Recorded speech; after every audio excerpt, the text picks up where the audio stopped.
بسم اللہ الرحمن الرحیم بسم اللہ والحمدللہ والصلاة والسلام علی من لا نبی بعد اما بعد فاعوذ باللہ من الشیطان الرجیم بسم اللہ الرحمن الرحیم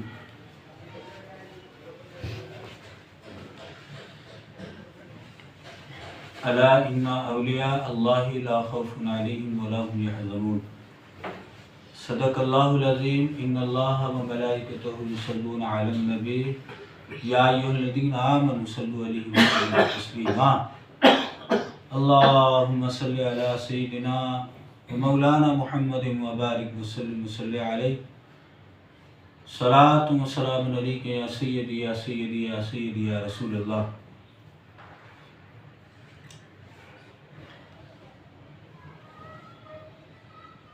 آج کی نشست جو ہے وہ جو ہم بات کریں گے صوفی کون ہوتا ہے۔ داتا علی حجویری رحمۃ اللہ علیہ پورا ایک آپ نے باب باندھا ہے کہ صوفی ہوتا کون ہے۔ یعنی آج کے دور میں جو جس طرح کا تصور پیش کیا جاتا ہے صوفیوں کے لیے، آیا وہ صوفی ہیں یا جو بزرگوں نے اور ہمارے اسلاف اور صاحب دل لوگوں نے جو ہمیں پہچان دیا۔ یقیناً جو صاحب علم اور صاحب دل لوگوں نے جو ہمیں پہچان دیا ہے، حقیقی صوفی تو وہی ہے۔ داتا صاحب آپ قرآن مجید فرقان حمید کی ایک آیت مقدسہ کو کوٹ فرماتے ہیں اور آپ سورہ فرقان کہ آپ اس آیت مقدسہ کو کوٹ فرماتے ہیں وَعِبَادُ الرَّحْمَنِ الَّذِينَ يَمْشُونَ عَلَى الْأَرْضِ، کیا فرماتے ہیں؟ هَوْنًا وَإِذَا خَطَمَهُمْ، آپ فرماتے ہیں خاص بندگان الہی وہ ہے جو زمین پر جھک کر چلتے ہیں، زمین پر جھک کر چلتے ہیں، اور جب جاہل انہیں چھیڑے تو وہ بجائے جواب کے ان سے کہہ دیتے ہیں کہ اچھا خوش رہو، اچھا خوش رہو۔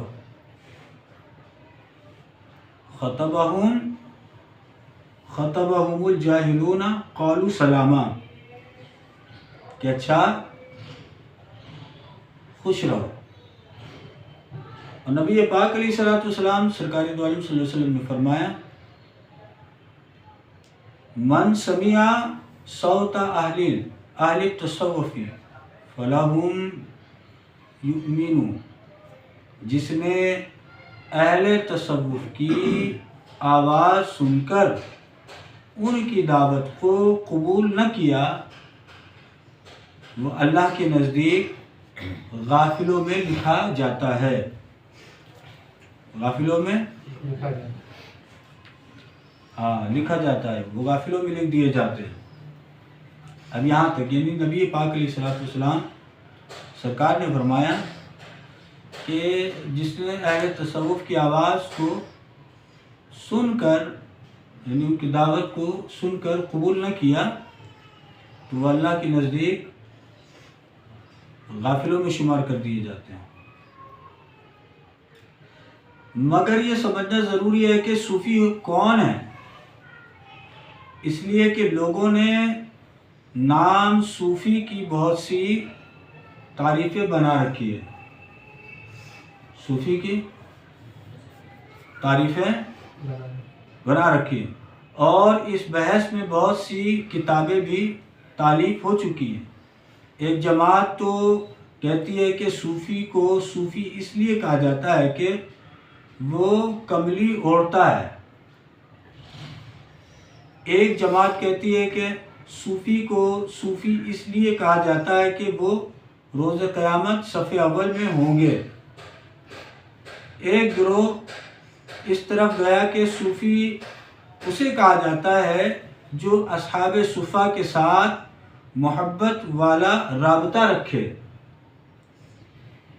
ایک فرقہ کہنے لگا کہ صوفی ایک اسم ہے جو صفا سے مشتق ہے، یعنی جس کے اندر باہر صفائی ہے وہ صوفی کہلانے کا حقدار ہے، اگرچہ بلحاظ طریقت ان توجیہات میں بہت سے لطائف حاصل ہو سکتے ہیں، تاہم آخری طبقہ کی تعریف کے اعتبار سے اس کے لغوی معنی علیحدہ ہی نکلیں گے، اگرچہ صفا بمعنی صفائی ہے اور صفائی ہر پہلو سے اچھی ہے، اور صفائی کی ضد کدورت۔ اور نبی پاک علیہ الصلوۃ والسلام نے بھی فرمایا کہ دنیا کی صفائی جاتی رہی اور اس کی کدورت باقی رہ گئی۔ دنیا کی صفائی جاتی رہی اور اس کی کدورت باقی رہ گئی، اور ظاہر ہے کہ لطیف و صاف چیز اور میلی کچیلی چیز علیحدہ ہے، اور یہ امر ظاہر واضح ہے کہ اہل تصوف نے اپنے تمام معاملات اخلاقی، معاشی، معاوی، معادی، ملی، مذہب اور مہذب کر لیے، اور اپنا دل آفتاب دنیا کی کدورت سے صاف فرما لیا، اس لیے انہیں صوفی کہا گیا۔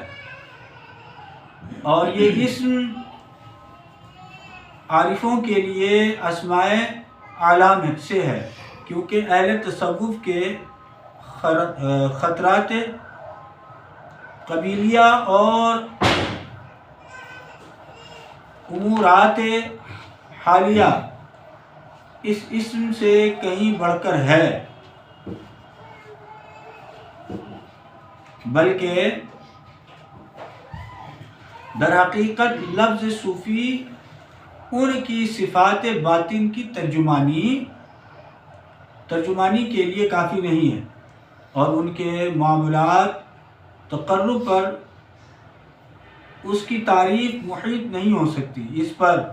اس بنا پر اسم صوفی کا مبدا اشتقاق صفا بنا کر اسے اسم صفت قرار دینا صحیح نہیں ہو سکتا۔ پھر یہ زمانہ تو وہ ہے کہ حضرت حق تعالی شانہ نے عوام کو حقیقت تصوف اور اہل تصوف سے حجاب میں فرما کر اور ان کے مصنف جلیل کی بلندی اور نورانیت قلبی کو عوام کے دلوں سے مخفی کر دیا ہے۔ یہی وجہ ہے کہ کوئی جماعت تو یہ سمجھ بیٹھی کہ تصوف ایک طریقہ کا نام ہے جو مشاہدہ باطن میں مدد دیتا ہے اور ظاہری اصلاح کر دیتا ہے۔ کوئی اس گمان میں بیٹھ گیا کہ یہ صوفی اور تصوف ایک بے حقیقت چیز ہے اور یہ نام مخفی ہے، یہ نام محض بے اصل نام ہے، حتیٰ کہ بعض کمینہ صفت تو مسخرہ یعنی تمسخر کرنا کر کے نافہم اہل علم کو اپنے ساتھ ملا کر محض ظاہر بین نظروں سے دیکھ کر سرے سے تصوف کے منکر ہو گئے، اور باوجود یہ کہ وہ سخت حجاب غفلت میں محجوب ہے، مگر پھر بھی اپنی اندھی نظر کی تحقیق پر مطمئن ہے۔ ان کی پیروی جاہل عوام کا جاہل عوام کالانعام کی اور صفائی باطن کی خواہش ہی دل سے نکال دی، اور سلف صالحین اور صحابہ اکرام کے طریقہ کو چھوڑ بیٹھے۔ یعنی اگر تو واقعی صوفی کا متلاشی ہے تو یاد رہے کہ صوفی ہونے کی شان صفات تو صرف صدیق اکبر رضی اللہ تعالیٰ عنہ میں تھی۔ کس میں تھی؟ اس لیے کہ صفائے حقیقی کے لیے ایک اصل اور ایک فرع ہے، ایک اصل اور ایک فرع ہے۔ اصل تو دل کا ماسوا اللہ سے منقطع ہونا ہے، اور فرع دل کا دنیا غدار کی محبت سے خالی کر دینا، یعنی دنیا کے غداروں سے دل کو خالی کر دینا۔ اور یہ دونوں صفتیں صدیق اکبر رضی اللہ تعالیٰ عنہ میں تھی، جن کا نام حضرت عبداللہ بن ابی قحافہ رضی اللہ تعالیٰ عنہ ہے، اس لیے کہ صدیق اکبر رضی اللہ تعالیٰ عنہ کی ہی وہ ہستی ہے جسے امام اہل طریقت اور مقتدائے اہل تصوف کہا جائے، اور یہی وہ پاک باطن تھے جن کا دل اغیار سے اس قدر صاف تھا کہ صحابہ اکرام میں بھی آپ کی ہستی کا ہمسر کوئی نہ تھا۔ بات صدیق اکبر رضی اللہ تعالیٰ کی۔ اور بوقت وفات قیامت آیات سرور کائنات صلی اللہ علیہ وسلم تمام صحابہ اکرام اس عالی جناب اور سرکار دو عالم صلی اللہ علیہ وسلم کے عظیم غلام اور عظیم ساتھی گرد و رکاب کی جدائی سے اس قدر دل شکستہ تھے، یعنی نبی پاک علیہ الصلوۃ والسلام جب ظاہر دنیا سے پردہ فرمائے تو سیدنا صدیق اکبر رضی اللہ تعالیٰ عنہ اس قدر آپ غمزدہ تھے اور دکھ آپ کو تھا کہ اس کا بیان ممکن نہیں ہے۔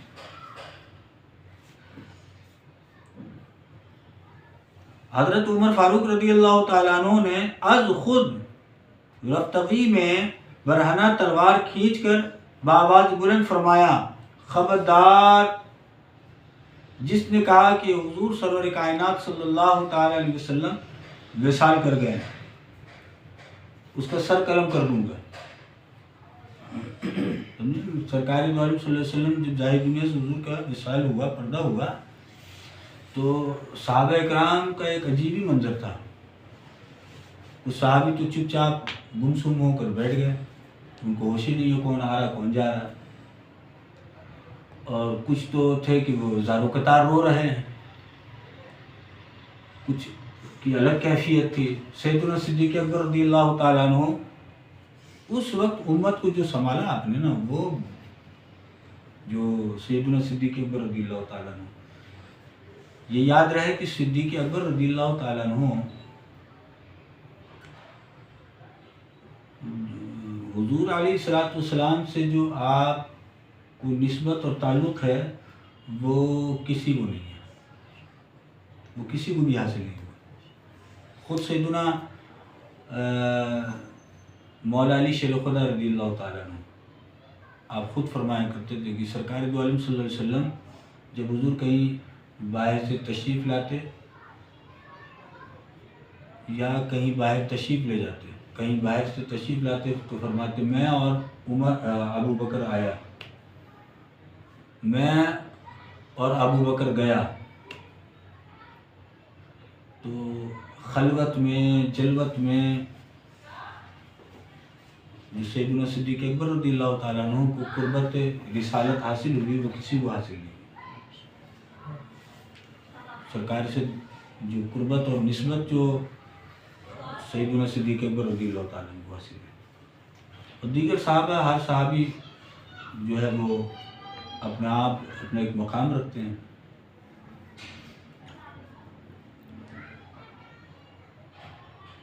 تو حضرت عمر رضی اللہ تعالیٰ عنہ کی کیفیت یہ تھی کہ آپ تلوار اٹھا کر اور آپ کوئی بھی اگر بولا کہ حضور علیہ السلام وصال کر گئے تو میں سر قلم کر دوں گا. حضرت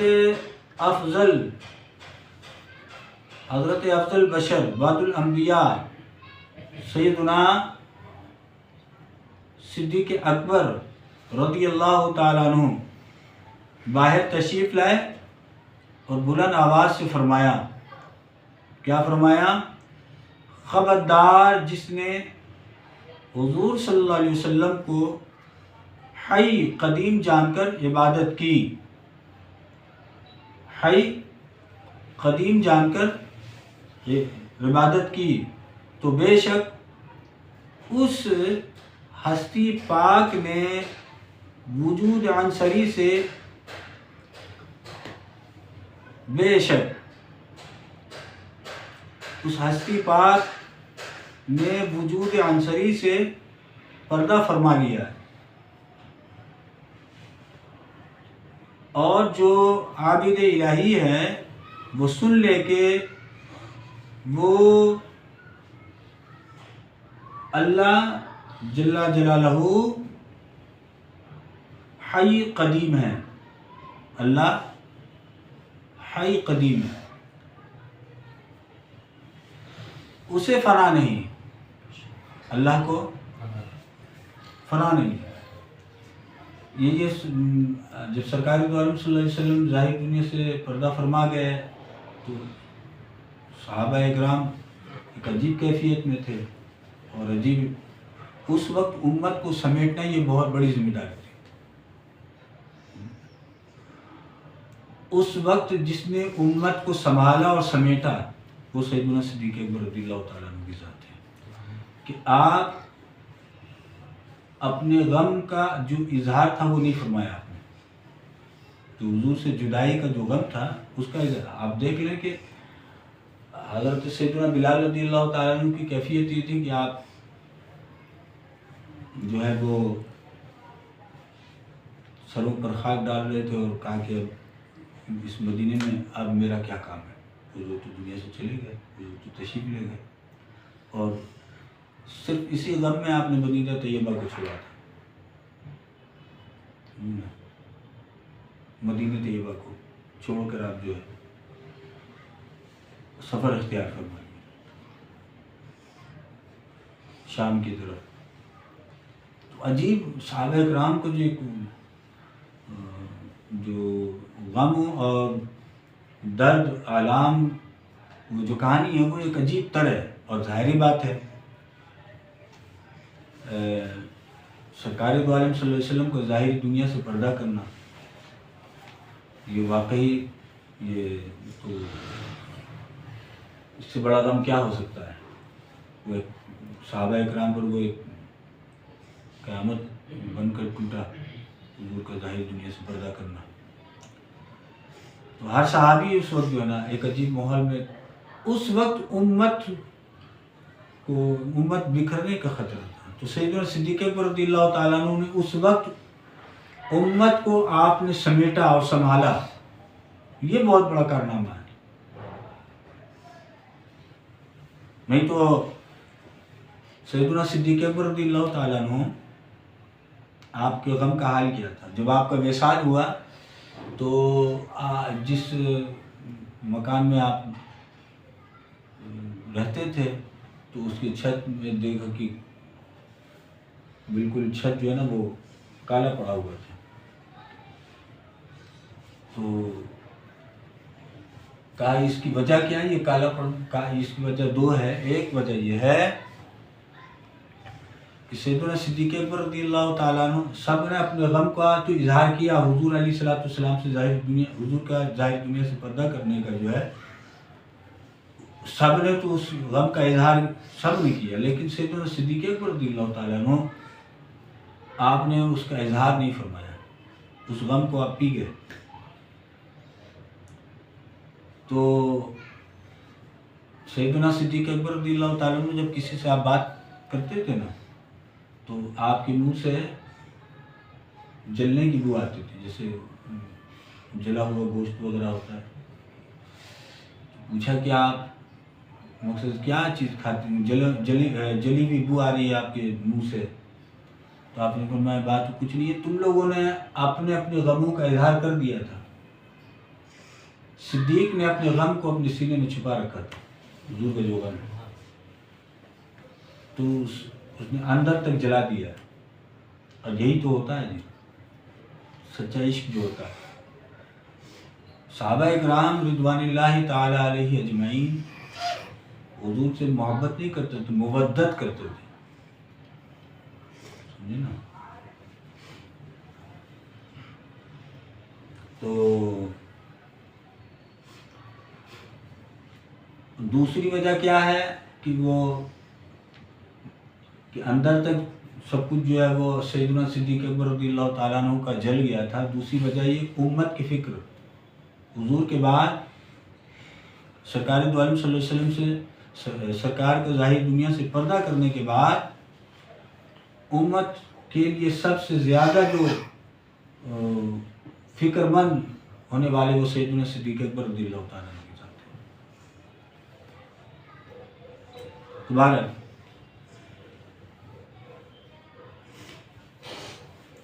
سیدنا صدیق اکبر رضی اللہ تعالیٰ عنہ آپ اس وقت یہ پہلا خطبہ دے رہے ہیں کہ اللہ جو ہے وہ قدیم بھائی ہے، وہ ہمیشہ سے اور ہمیشہ رہے گا۔ اور جو لوگ سرکار دو عالم صلی اللہ علیہ وسلم حضور کی عبادت کرتے تھے معاذ اللہ، تو دیکھو سرکار دو عالم صلی اللہ علیہ وسلم ظاہر دنیا سے پردہ فرما گئے۔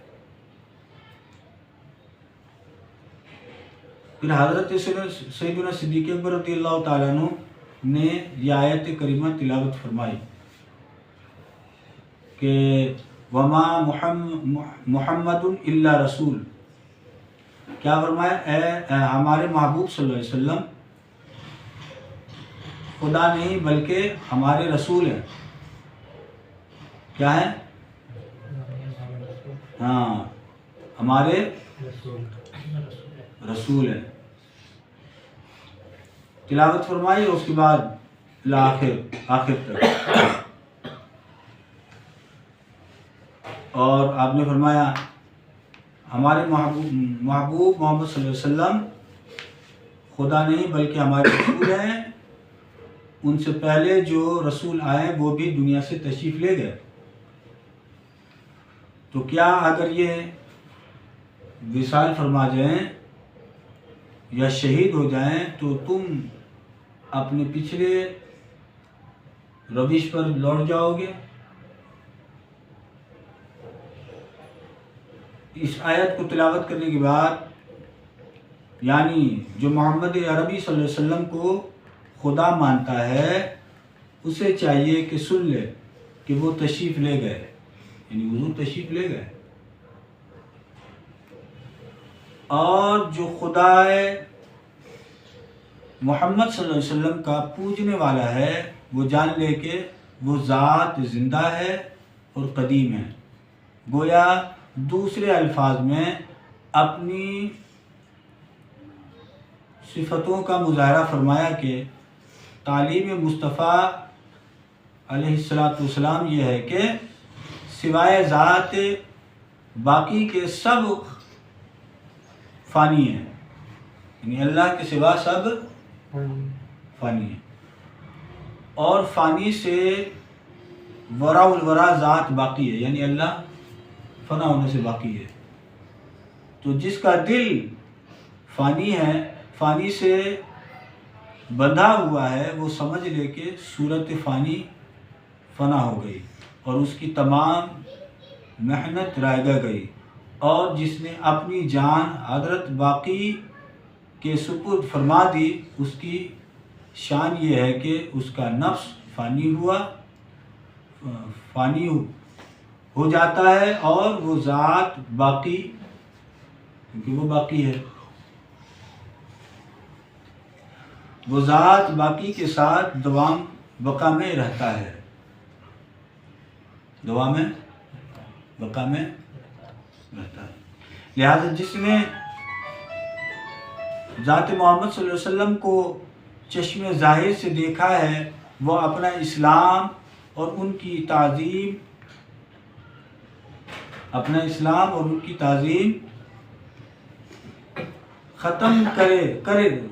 ختم کر دے، اس لیے کہ وہ صورت ظاہری تو فنا ہو گئی ہے۔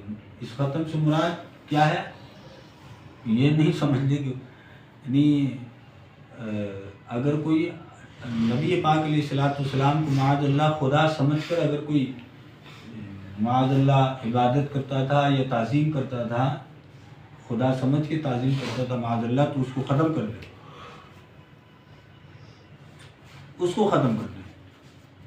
اور جس نے اس ہستی پاک کو بچشم حقیقت دیکھا ہے اسے نقش ظاہری سے کچھ تعلق نہیں، اس کے نزدیک اس صورت کا رہنا اور غائب ہو جانا دونوں برابر ہے، اس لیے کہ حالت بقا میں وہ اپنی بقا من جانب اللہ سمجھتا اور یقین کرتا ہے، اور کیفیت فنا کو بھی من جانب اللہ جانتا ہے۔ جب اس نے ہر دو کیفیات من جانب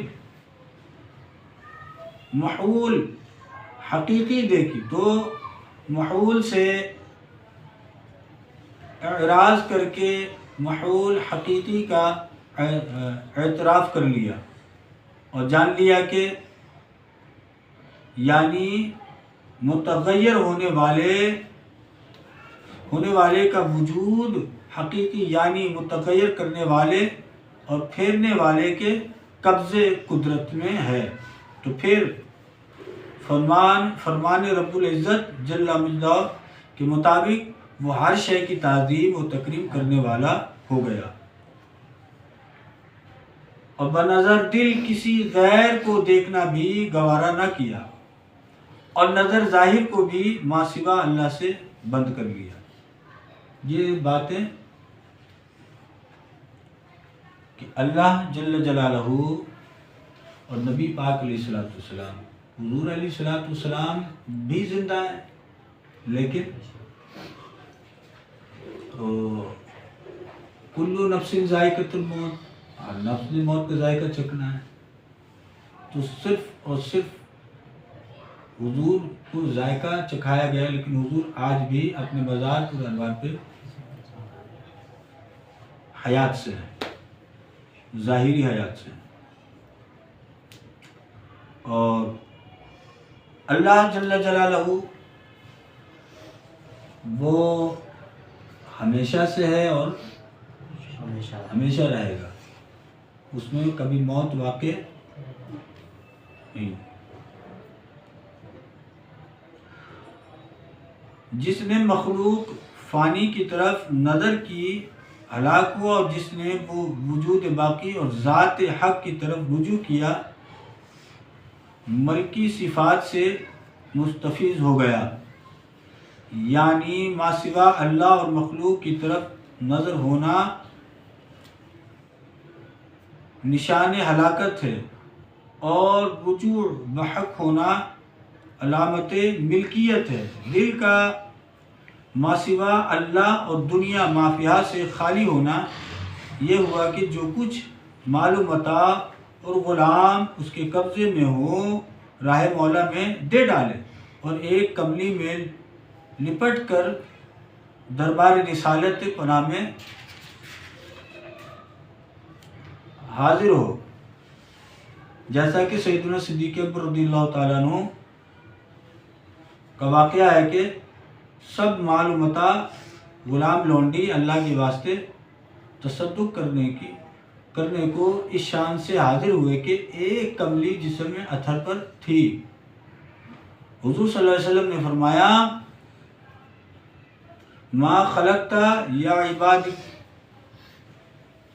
ابو بکر اپنی بیوی بچوں کے لیے کیا چھوڑا ہے، یعنی جو مال تم لے کر آئے ہو تو گھر والوں کے لیے کیا چھوڑا ہے؟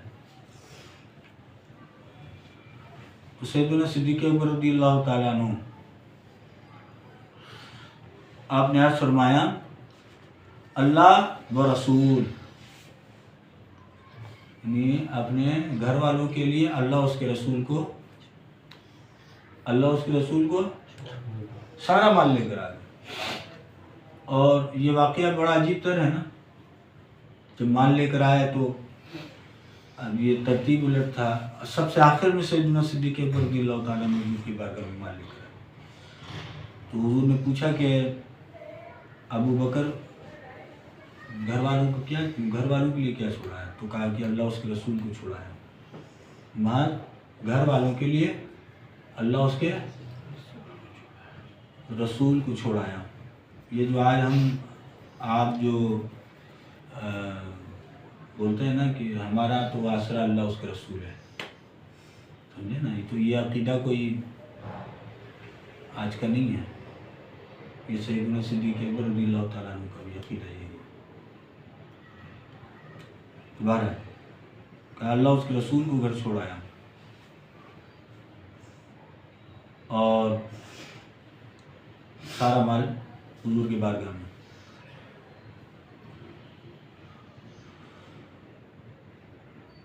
ایک محبت، وحدت حقیقی،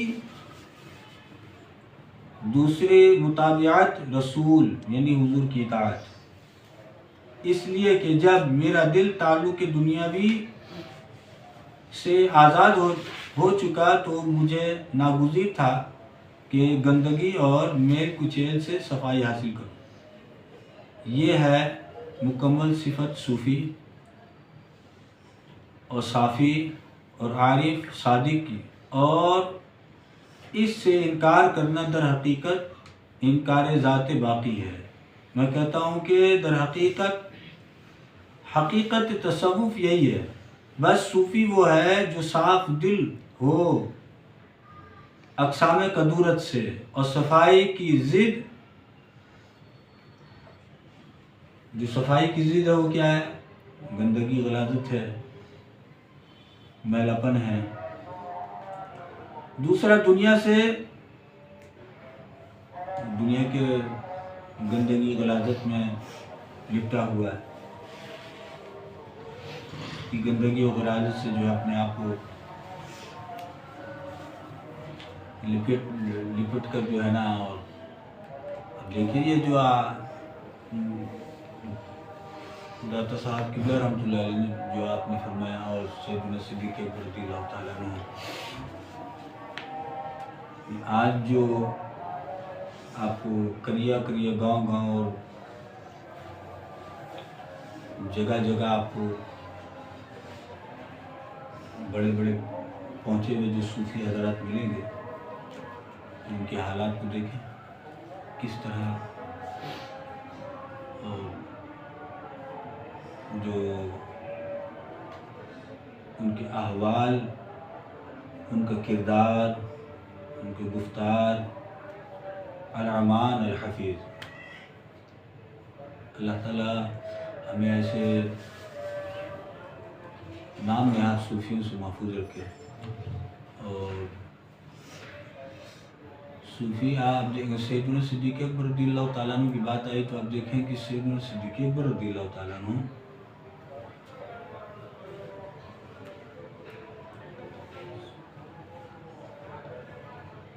معراج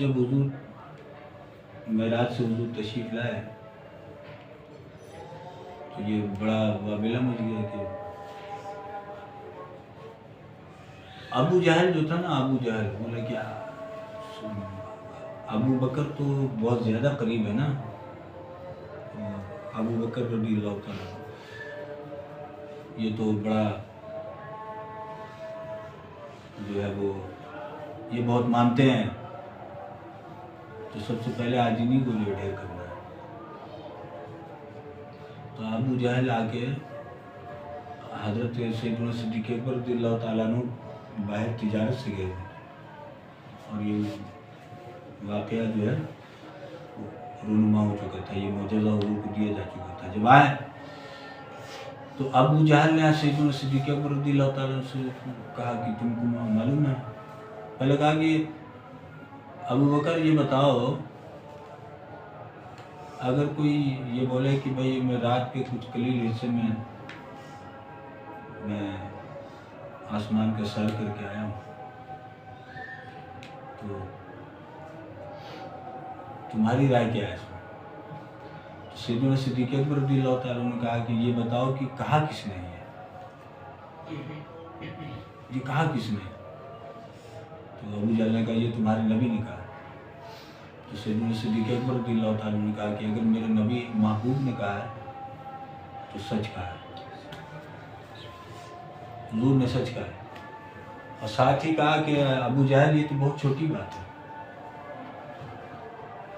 یہ بات تو بہت چھوٹی بات ہے، اس سے بھی کوئی بڑی بات ہو تو ابو بکر اس کی بھی تصدیق کرنے کے لیے تیار ہے، ابو بکر اس کی بھی تصدیق کرے گا۔ تو اور محبت، عشق، یہ حضور نے جو انگوٹھی دی ہے کہ جاؤ اس میں جو ہے اللہ اور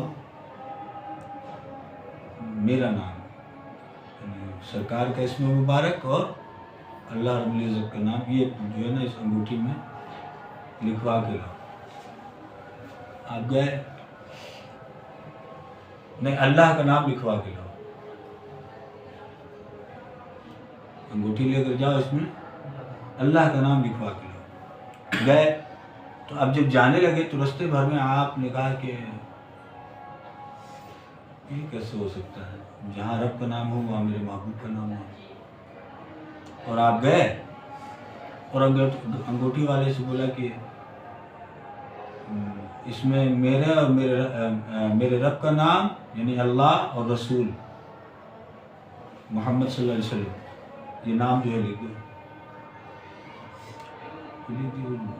آپ انگوٹھی لے کر جب آئیں تو اب حضور نے جب دیکھا تو انگوٹھی میں اللہ، رسول، صدیق، ابو بکر صدیق، اب 3 نام لکھا ہوا ہے۔ تو حضور نے کہا کہ ابو بکر میں نے تم کو کہا تھا کہ اللہ لکھوا کے لاؤ، تم نے یہ اضافہ کیوں کروایا ہے؟ تو سیدنا صدیق اکبر رضی اللہ تعالیٰ عنہ نے فرمایا قسم اٹھا کر کہ یا رسول اللہ صلی اللہ علیہ وسلم، بات رہی اللہ کے نام کے ساتھ آپ کے نام کی تو وہ تو صدیق نے لکھوایا، کیونکہ صدیق کو یہ گوارا نہیں ہوا کہ رب کے نام سے آپ کا نام جدا کیا جائے۔ باقی جو نام صدیق یا ابو بکر صدیق یہ میں نے نہیں لکھوایا۔ تو جبریل امین آ گئے اور جبریل امین نے کہا کہ یا رسول اللہ صلی اللہ علیہ وسلم، رب سلام بھیجتا ہے اور رب نے فرمایا کہ صدیق سچ کہتا ہے۔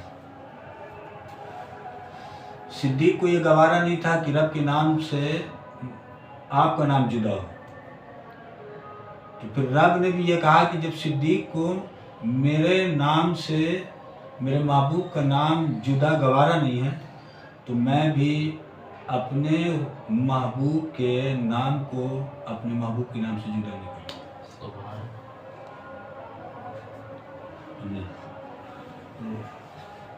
صدیق نے تو آپ کا نام لکھوایا تھا اور صدیق کا نام رب نے لکھوایا۔ یہ تعلق اور محبت، بہرحال تصوف اور صوفیوں کے امام جو ہیں وہ سیدنا صدیق اکبر رضی اللہ تعالیٰ عنہ ہیں، سب کچھ بہت بڑے تاجر تھے، اب بہت بڑے تاجر تھے، لیکن حضور کے لیے سب کچھ قربان کر دیا۔ اور ایک وقت ایسا آیا کہ اتنا بڑا مکے کا تاجر اور بھوک کی وجہ سے شکم میں پتھر باندھا ہوا۔ بہرحال اللہ تعالیٰ آسانی فرمائے اور ہمیں حقیقی تصوف اللہ تعالیٰ عطا فرمائے، اور اللہ رب العزت ہم تمامین پر خصوصی فضل فرما کر ہمیں راہ حق اللہ تعالیٰ عطا فرمائے۔ وآخر دعوانا الحمد للہ۔